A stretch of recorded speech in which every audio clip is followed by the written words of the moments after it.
ભરૂચ જિલ્લા ભાજપ કમોસમી વરસાદના નુકસાનથી ખેડૂતોને ઉગારવા આગળ આવી છે। બોલાવ સર્કિટ હાઉસ ખાતે જિલ્લા ભાજપ પ્રમુખે પત્રકાર પરિષદ યોજી હતી, જેમાં ખેડૂતોને થયેલા નુકસાન અને મુશ્કેલીઓ સંદર્ભે મુખ્યમંત્રી દ્વારા તમામ જિલ્લાના કલેક્ટર, ડીડીઓ, મામલતદાર અને તલાટીની સૂચના અપાઈ હોવાનું જણાવ્યું હતું। સરકારે રાજ્યના ખેડૂતોના હિતમાં પાકને થયેલા નુકસાન અંગે અસરગ્રસ્ત વિસ્તારોમાં સર્વે કરી અહેવાલ તુરંત મોકલવા સૂચના આપી છે, જેથી ખેડૂતોને થયેલ નુકસાન અંગે સહયોગ કરવામાં મદદરૂપ બની શકાય। પત્રકાર પરિષદમાં જિલ્લા ભાજપના આગેવાનો અને પત્રકારો હાજર રહ્યા હતા। સમગ્ર ગુજરાતમાં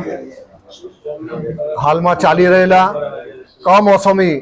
વરસાદના કારણે ખેડૂતોના પાકને જે નુકસાન થયું છે એના માટે ગુજરાતના મૃદુ અને મક્કમ મુખ્યમંત્રી શ્રી